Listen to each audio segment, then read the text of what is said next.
Mr. Chair, in our last hearing on August 16, Friday in Pampanga, Secretary Roque was invited by the squad committee. And Attorney Harry Roque sent a letter dated August 13, 2024, addressed to the Honorable Chairman, Robert Ace Barbers. Yours true. Are you the lead chairman? Informing Chair Barbers that he will not be able to participate in the said meeting due to a conflict with the previously scheduled court hearing before the Regional Trial Court of Manila on 16 August 2024, the same date of our Quad Committee hearing. I have here a copy of that particular letter.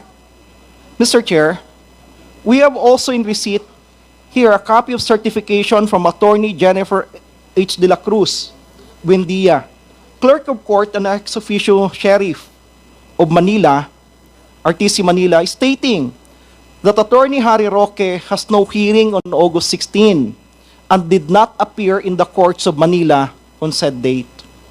Mr. Chair, I hate to say it, but clearly, Attorney Harry Roque, our former secretary, and my former professor, law professor, lied to this committee. And that amounts actually to disrespect on the members of the committee, which is contemptible under Section 11E of the Rules of the House of Representatives on inquiries in aid of legislation. I therefore move, Mr. Chair, that Attorney Harry Roque be cited for contempt for disrespecting the members of this committee when he lied in order to evade attending the hearing of this committee where he was invited. So move, Mr. Chair. It was an honest mistake, Your Honor. I have also been a member of this chamber. We don't hold hearings on Fridays. So when I saw the notice of hearing, I assumed that just like the first and the second hearing where I attended, that it would be on a Thursday. And that is true, that I had a hearing both in the morning and in the afternoon. And that is why I sent that letter. By the time I realized that it was a Friday and there was in fact a hearing, it was also close already to lunchtime and the hearing was in Pampanga. So I apologize for the honest mistake, but the truth of the matter is I have been here on Thursdays, so 2 hearings already, and I just assumed that just like in the past, where we don't hold hearings on a Friday, that the hearing would be on a Thursday, as in fact today is also a Thursday.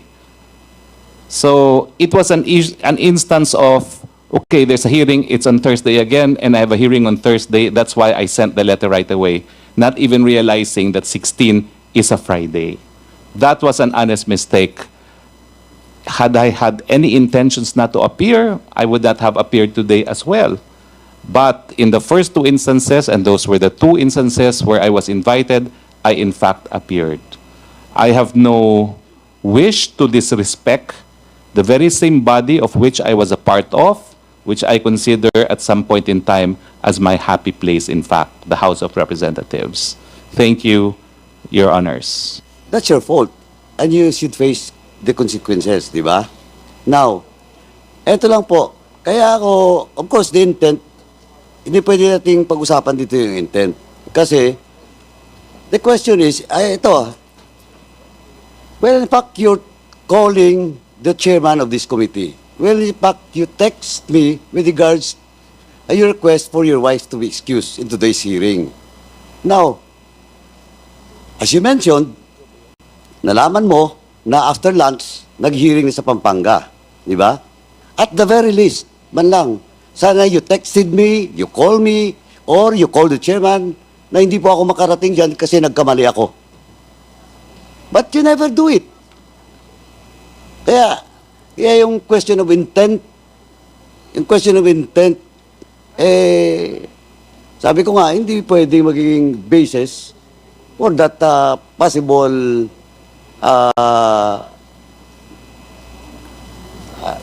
contempt, no? Na minove ni Congressman Ronzalo.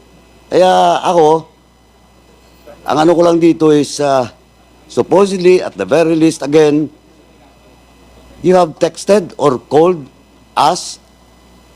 If not me, you called Chairman Abante. Well, in fact, on that request, you called Chairman Barbers. But you never do it. So ako, Mr. Chairman, I join the motion of the first motion of Congressman Salo. Thank you, Mr. Chairman. To most of the members of the committee, lying before this committee after you took an oath is a contemptible act in the committee. Therefore, following as well the arguments raised by other members, the motion that we will decide is a motion to cite Attorney Harry Roque in contempt, which comes with it the penalty of a detention in the detention facility of the House of Representatives. Motion of Congressman Ron Salo to cite Attorney Harry Roque in contempt is now approved. In consideration of the fact that the resource person, former Secretary Harry Roque, is my former law professor, fellow Kabayan Party List representative, and a former member of this House of Representatives, and in consideration also of his claim for honest mistake, and of course, the apologies that he has given to this committee, and finally, in consideration of personal relations, as you has mentioned a while ago that he was my ninong, respectfully move, Mr. Chair, that the penalty be given be shortened to the barest minimum, which is just 1 day or 24 hours, Mr. Chair. Second motion, Mr. Chair. There is a motion, Any motion, duly Mr. Chair. seconded, to impose a penalty of 24 hours to our resource person, Attorney Harry Roque. Hearing no objection, the motion is carried.